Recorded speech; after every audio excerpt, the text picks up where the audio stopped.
السلام علیکم ورحمۃ اللہ وبرکاتہ۔ بسم اللہ الرحمن الرحیم۔ ناظرین، آج ہم ویڈیو دکھانے جا رہے ہیں، پہلے آپ ڈاکٹر ذاکر نائک حافظہ اللہ تعالیٰ کی ویڈیوز دیکھتے تھے، آج ہم دکھانے جا رہے ہیں ڈاکٹر اسرار احمد رحمۃ اللہ علیہ کی۔ اور ناظرین، ویڈیو بڑی کمال کی ہے، اور یہ ویڈیو ہے آخر روحوں کا سفر کیا، یعنی روح کیا کرتی ہیں، عالم ارواح سے کے اندر کیا کرتی ہیں، اور جب انسان سے روح نکلتی ہے تو پھر کہاں جاتی ہے۔ تو ناظرین، ویڈیو بڑی کمال کی ہے ناظرین۔ پھر ہم بھی یہ بتائیں گے کہ یہ جو روحیں ہیں، جہاں پہ دنیا کے اندر آپ دیکھیں گے بندہ ایک دوسرے سے نفرت کرتا ہے، آیا کہ روح عالم ارواح کے اندر بھی ایک دوسرے سے نفرت کرتی تھی؟ تو ناظرین انشاءاللہ ہم احادیث پڑھیں گے۔ تو پہلے ناظرین ہم ویڈیو دیکھتے ہیں ڈاکٹر اسرار رحمۃ اللہ علیہ کی، پھر انشاءاللہ اسی والا سے ہم بھی گفتگو کریں گے۔ تو آئیے ناظرین مل کے ویڈیو دیکھتے ہیں۔ چوتھی زندگی شروع ہو گئی، عالم برزخ۔ وہ زندگی ہے، موت نہیں ہے، اس کو تو سب مانتے ہیں۔ عذاب قبر ہم مانتے ہیں، اور حق سے ثابت ہے۔ بعض لوگ یہ سمجھتے ہیں کہ شاید قرآن میں ذکر نہیں ہے، غلط بات ہے، لیکن میرے پاس زیادہ وقت نہیں ہے۔ برزخ کے اندر زندگی کی ایک کیفیت ہے، اس کے اندر جیسے کہ ہمارے یہاں بڑی ویسے چھڑ گئی ہیں۔ حضور کی زندگی کیسی ہے؟ آیا ایسی ہے جیسے دنیا میں تھی، یا اس سے کچھ مختلف ہے؟ تو میں کہا کرتا ہوں دنیا کی زندگی تو اتنی اچھی زندگی نہیں ہے، حضور کو جو زندگی ہے عالم برزخ میں، اس کا تو ہم تصور بھی نہیں کر سکتے۔ اس عالم برزخ میں کہا گیا شہداء کو، وَلَا تَقُولُوا لِمَن يُقْتَلُ فِي سَبِيلِ اللَّهِ أَمْوَاتٌ بَلْ أَحْيَاءٌ وَلَٰكِن لَّا تَشْعُرُونَ۔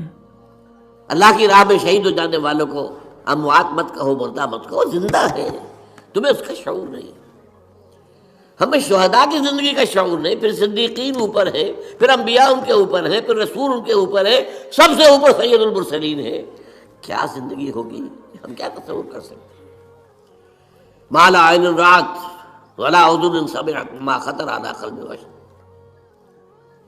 بہرحال پھر یہ چوتھی زندگی آ گئی، پھر آئے گا، پھر سور پھونکا جائے گا، اور پھر فَإِذَا هُمْ قِيَامٌ يَنظُرُونَ، تو سب زندہ ہو کر دوبارہ کھڑے ہو جائیں گے۔ وہ یوم القیامہ ہوگا، کھڑے ہونے کا دن، اور اس سے ہمارا پانچواں دور شروع ہو جائے گا، حیات اخروی۔ اچھا، حیات اخروی کے بارے میں ہمارا کیا ایمان ہے؟ کیا وہ کبھی ختم ہونے والی ہے؟ وہ تو ابدی ہے۔ فَإِنَّهَا لَجَنَّةٌ أَبَدًا أَوْ لَنَارٌ أَبَدًا۔ یہ پوری زندگی تو زندگی کتنی بڑی ہو گئی۔ تو اسے پیمانہ امروز و فردا سے ناب جامنا پہم دواں، ہر دم جواں ہے زندگی۔ البتہ ایک کام کیا کیا ہے اللہ نے، یہ جو دو موتوں کے درمیان زندگی آئی ہے، پہلی موت جو کہ ہم عالم ارواح سے، اس کے بعد سلا دیے گئے، موت آ گئی نا، پھر اللہ نے زندہ کیا۔ پھر جو ہماری موت آنے والی ہے، میری اور آپ کی، ان دو موتوں کے درمیان ایک زندگی کا حصہ کٹ گیا اس میں سے۔ یہ لمبا پروسیس، وہاں سے وہاں تک، مبدأ و معاد، انا للہ و انا الیہ راجعون، اس میں یہ چھوٹا سا ہماری زندگی میں سے حصہ کاٹ کر اس سے ایک امتحانی وقفہ بنایا گیا۔ خلق الموت والحیات لیبلوکم ایکم احسن عملا۔ اس نے زندگی اور موتیں تخلیق کی ہیں تاکہ تمہیں آزمائے کہ کون ہے تم میں سے اچھے عمل کرنے والے۔ یہ امتحانی، اس کو بھی اقبال نے خوب کہا ہے، ملزم ہستی سے تو براہ مانند حباب، اس زیاں خانے میں تیرا امتحان ہے زندگی۔ اب امتحان 3 گھنٹے کا بھی ہوتا ہے تو وہ 30 سال کا بھی ہو سکتا ہے۔ یہ تو ایک کوانٹیٹیو ایلیمنٹ ہوا، امتحان ہے، ٹیسٹنگ از ٹیسٹنگ۔ یہ حیات دنیاوی امتحان ہے، ملزم ہستی سے تو براہ مانند حباب، اس زیاں خانے میں تیرا امتحان ہے زندگی۔ اس کے بعد جب ہمیں دوبارہ اٹھا دیا جائے گا، حساب کتاب ہوگا، اعمال کا جزا و سزا کے فیصلے ہوں گے، اور پھر یہ جنت اور یہ دوزخ۔ وَإِنَّهَا لَجَنَّةٌ أَبَدًا أَوْ لَنَارٌ أَبَدًا۔ یہ حیات ایک ایمان باللہ اور ایمان بالآخرہ، ایمان بالآخرہ کے ضمن میں پورے حیات انسانی کا ایک تصور جو ہے سامنے لانا ضروری ہے۔ اب آئیے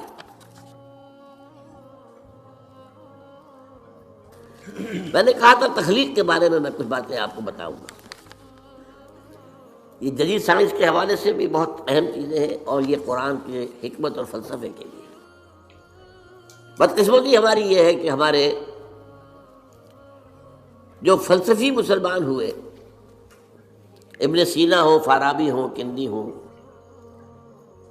جو متکلمین ہوئے جنہوں نے عقل سے کام لے کر قرآن کی تفسیریں کی ہیں،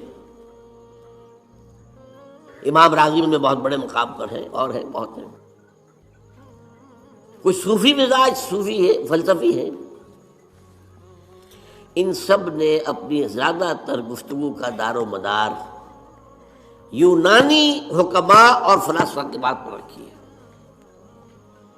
سقراط اس کا شاگرد، افلاطون اس کا شاگرد، ارسطو، ہمارے متکلمین، ہمارے فلاسفہ سب ارسطو کے شاگرد، ہمارے صوفیہ اکثر و بیشتر افلاطون اور پروٹائنس، فلاطینوس ان کے شاگرد۔ لہذا مولانا روم نے بڑا شکوے کے انداز میں کہا تھا، چند خوانی حکمت یونانیہ، تم کب تک یونانیوں کی حکمت پڑھتے رہو گے، یونانیوں کا فلسفہ پڑھتے رہو گے، یونانیوں کی میٹا فزکس، یونانیوں کی منطق؟ چند خوانی حکمت یونانیہ، حکمت قرآنیہ راہم بخواں۔ کبھی ذرا قرآن مجید میں جو حکمت دی گئی ہے، جو فلسفہ دیا گیا ہے، جو حقائق بیان کیے گئے، کبھی ان پر توجہ کرو۔ اللہ تعالیٰ توفیق دے۔ میری دلی آرزو ہوگی کہ آپ میں سے جو ذہین لوگ ہیں، ظاہر بات ہے کہ یہ میدان ہر شخص کا نہیں ہے، حضور صلی اللہ علیہ وسلم کا جو افرادی انفرادی سطح پر انقلاب برپا کرنے کا پروسیس ہے، 4 الفاظ ہیں اس میں ٹاپ پر آتا ہے حکمت۔ یتلو علیہم آیاتہ یزکیہم ویعلمہم الکتاب والحکمہ، حکمہ، یہ تعلیم محمدی صلی اللہ علیہ وسلم، تربیت نبوی صلی اللہ علیہ وسلم، اس کی سب سے اونچی منزل ہے تعلیم حکمت۔ تو ظاہر بات ہے کہ ہر شخص اس کا اہل نہیں ہوتا۔ یہ اللہ تعالیٰ نے ظاہر بات ہے سب کو ایک جیسا نہیں بنایا ہے، جسمانی قوتوں کے اعتبار سے بھی فرق و تفاوت ہے، ذہنی صلاحیتوں کے اعتبار سے بھی فرق و تفاوت ہے۔ جن لوگوں کے اندر یہ فلسفہ اور حکمت کا ذوق ہو وہ اس معاملے میں آئیں، سوچیں، پڑھیں۔ میری یہ چند باتیں ہو سکتا ہے کہ ان کے لیے چشم کشا ثابت۔ وہ کتاب اس وقت میری جو ہے ایجاد و ابداع عالم، وہ آؤٹ آف پرنٹ ہے، موجود نہیں ہے، انشاءاللہ جلدی ہی پرنٹ کروا لیں گے دوبارہ۔ دیکھیے تخلیق کا مرحلہ اول عالم امر ہے، اللہ کا ایک حکم کن، انما امرہ اذا اراد شیئا ان یقول کن فیکون۔ اس کن سے ایک نور پیدا ہوا ہے، ویری سٹل، لطیف، حرارت کوئی نہیں، خلق نور۔ یہ نور اللہ، یہ پہلی شے ہے جو پیدا ہوئی ہے، حکم ایک کن، یہ عالم امر ہے۔ اس نور سے پیدا کیے گئی تمام ارواح انسانیہ، تمام ملائکہ۔ ملائکہ کے بارے میں حدیث موجود ہے، قرآن مجید میں ذکر نہیں ہے، حدیث میں ہے۔ حضرت عائشہ رضی اللہ تعالی عنہا سے مسلم شریف کی روایت ہے کہ ان اللہ خلق الملائکہ من نور، یہ عالم امر ہے پہلے جو پیدا کیا گیا ہے، ایک نور، بسیط نور، لطیف نور۔ اس نور سے ارواح انسانیہ، انہی میں ایک روح محمد بھی تھی نا، جس کو نور محمد بھی کہا جا سکتا ہے۔ یہ لفظ جو ہمارے یہاں کہا جاتا ہے نور محمدی، نور اس لیے کہ روح نورانی ہے، ملائکہ نورانی ہے، اللہ نے فرشتوں کو نور سے پیدا کیا۔ اچھا، اب اس تخلیق کا دوسرا مرحلہ آیا۔ یہ پہلی تخلیق جو میٹا فزیکل ورلڈ کی ہے، دوسری تخلیق ہے فزیکل ورلڈ، ایک اور امر کن، اور اس سے ایک بگ بینگ پیدا ہو، یہاں سے سائنس شروع ہوتی ہے۔ اس لیے کہ وہ جو پہلا معاملہ ہے وہ سائنس کے دائرے سے باہر کا ہے، ارواح ہو، ملائکہ ہو، یہ سائنس کے دائرے سے باہر، وہ عالم امر ہے۔ یہ عالم خلق شروع ہوا ہے اب، اور عالم خلق اور عالم امر میں ایک بڑا بنیادی فرق جان لیجئے۔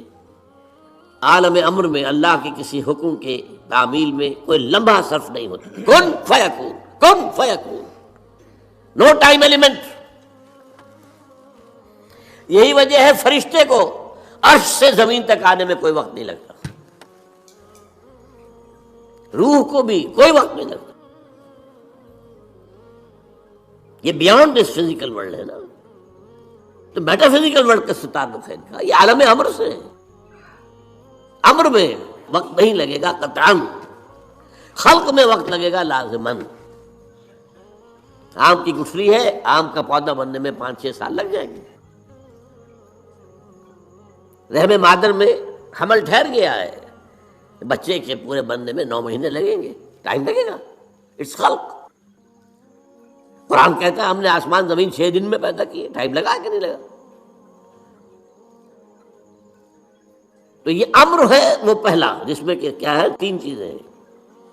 اللہ کا نور جو بہت لطیف ہے، وہ خزانہ ہے، اسی سے بنی ارواح انسان کی، اس سے بنے فرشتے۔ اور چوتھی چیز نوٹ کیجئے، وہی بھی عالم امر سے متعلق ہے، اس لیے کہ وہ ایک کمیونیکیشن ہے بٹوین روح انسانی یا روح نبوی اور الروح القدس۔ جبرائیل کون ہے؟ فرشتہ۔ روح محمدی، یہ بھی نوری، وہ بھی نوری، یہ ان دونوں کا کمیونیکیشن ہے وہی۔ لہذا اس کا تعلق بھی عالم خلق سے نہیں ہے، عالم امر سے۔ بہت پیارا شعر کہیں کہا ہے، کس کیفیت میں کہا ہے میں نہیں سمجھ سکتا۔ نغمہ وہی ہے نغمہ کہ جس کو روح سنے اور روح سنا ہے۔ روح محمدی نے سنا ہے، اس کان سے نہیں سنا حضور نے، یہ نوٹ کر دیجئے، کبھی پڑھیے حقیقت وحی نامی کتاب مولانا سعید احمد اکبر آبادی کی۔ وحی کی حقیقت کیا ہے؟ وہی براہ راست قلب پر جاتی ہے، اس کان کے واسطے سے نہیں جاتی۔ یہ کان عالم خلق کا ہے، قلب عالم امر کی شے، روح کا مسکن ہے، وہاں روح ہے، روح محمدی ہے۔ فَإِنَّهُ نَزَّلَهُ عَلَىٰ قَلْبِكَ، اس کو اے نبی اتارا ہے اس فرشتے نے آپ کے دل پر براہ راست۔ تو نغمہ وہی ہے نغمہ کہ جس کو روح سنے اور روح سنا۔ جی ناظرین، آپ نے یہ ویڈیو ملاحظہ فرمائی تو ماشاءاللہ آپ نے ڈاکٹر اسرار احمد کی بھی آپ نے گفتگو سنی۔ تو ناظرین یہاں پہ بات کرتا چلوں، پہلے روح ہے، بعد میں جسم بنا ہے۔ جیسا کہ آپ صحیح مسلم کا مطالعہ کریں گے کہ ماں کے پیٹ کے اندر جب نطفہ ٹھہرتا ہے، یعنی کہ 4 مہینے کے بعد اللہ پاک پھر فرشتہ بھیجتے ہیں، پھر وہ اس کے اندر یعنی کہ جو ماں کے پیٹ کے اندر نطفہ ہوتا ہے، جو اس کے اندر پھر روح پھونک دی جاتی ہے۔ 4 مہینے بعد وہ بچہ بنتا ہے تو اس کے اندر پھر روح پھونکی جاتی ہے، یعنی کہ روح پہلے تھی۔ تو ناظرین حیرانگی والی بات یہ ہے کہ جس نمبر کا یہ جسم ہے اتنے نمبر کی ہی اسی والا سے اسی طریقے کی، یعنی کہ جس کا نمبر اس کا ہے اتنی ہی نمبر کی وہ روح جو ہے اس کے جسم کے اندر ڈال دی جاتی ہے۔ تو ناظرین یہاں پہ ہم یہ بھی بات کرتے چلیں کہ یہ بات ذہن میں ڈالیں، جیسا کہ یہ نبی پاک کا فرمان ہے کہ یہاں پہ اگر عالم ارواح کے اندر سوال یہ بھی نبی پاک کے صحابہ نے کیا کہ آخر روحیں کیسے رہتی ہیں، تو کہا گیا ہے، اس کے الفاظ ہیں کہ روحیں ایسے رہتی ہیں جیسے فوجیں دیکھیں، ان کی جماعت دیکھیں، گروہ دیکھیں، یعنی ایسے یعنی کہ وہ رہتی ہیں جیسے فوج، یعنی کہ فوج پڑاؤ ڈالا ہو تو فوج بیٹھی ہوتی ہے، ایسے رہتی ہیں۔ جندم مجندہ، یعنی کہ الفاظ کہ وہ بیٹھی ہوتی ہے۔ اب دوسرے نمبر پہ یہ بھی بات کرتے ہیں، یہ جو بیٹھی ہوتی ہے نا، ان کے اندر ایک روح کی اگر دوسرے کے ساتھ نفرت ہے نا، ادھر عالم ارواح کی بات کر رہا ہوں، ادھر اگر اس کے ساتھ نفرت ہے، مثال کے طور پہ ایسا سمجھ لیں اگر کسی نے یہاں پہ کسی دوسرے آدمی کو شوٹ کیا، یعنی مارا، تو وہاں پہ یعنی کہ سمجھ لیں آپ یہ بات میں رکھیں کہ وہاں عالم ارواح کے اندر ہی نفرت تھی، تو اس لیے ادھر آ کے بھی دنیا کے اندر نفرت ہوئی ہے۔ اگر ادھر آ کے دوستی ہے تو سمجھ لیں کہ عالم ارواح کے اندر ان کی دوستی، جیسا کہ فتح الباری کے اندر امام حجر عسقلانی رحمۃ اللہ علیہ لکھتے ہیں کہ حضرت عائشہ صدیقہ رضی اللہ تعالی عنہا کی ہمسائی تھی، اور اس کے ساتھ ایک اور عورت تھی، وہ جب بھی نکلتی بازار کے اکٹھے نکلتی، جو بھی کھانا لاتی وہ اپنے لیے یعنی کہ لاتی، اس کے لیے لاتی، وہ اس کو دیتی، وہ اس کو دیتی، یعنی کہ بڑی محبت، جیسا وہ پہنتی ویسے وہ پہنتی۔ تو حضرت عائشہ صدیقہ رضی اللہ تعالیٰ عنہ فرمانے لگے اللہ کے نبی مجھے لگ رہا ہے کہ ان کی عالم ارواح کے اندر روحیں بھی ایسے ہی محبت ان کی آپس میں تھی، ایک دوسرے کے بغیر رہتے نہیں تھے، ایسے ہی نبی پاک مسکرا کے لگے، حضرت عائشہ صدیقہ بالکل ایسے ہی ہے۔ تو نہ یہ پتہ یہ چلتا ہے کہ اگر وہاں پہ عالم ارواح کے اندر ایک دوسرے سے نفرت ہے تو آپ کو یہاں بھی نفرت ہوگی، اگر ادھر محبت ہے تو یہاں بھی محبت ہوگی۔ تو ناظرین دعا کریں اللہ پاک ہمیں نبی پاک صلی اللہ علیہ وسلم کے فرمان کے مطابق اپنی زندگی گزارنے کی توفیق دے دے، اور یہ بھی دعا کریں اللہ ہمیں زندہ رکھے تو اسلام پہ، موت دے تو ایمان پہ۔ جزاکم اللہ خیرہ، احسن الجزاء، السلام علیکم ورحمۃ اللہ وبرکاتہ۔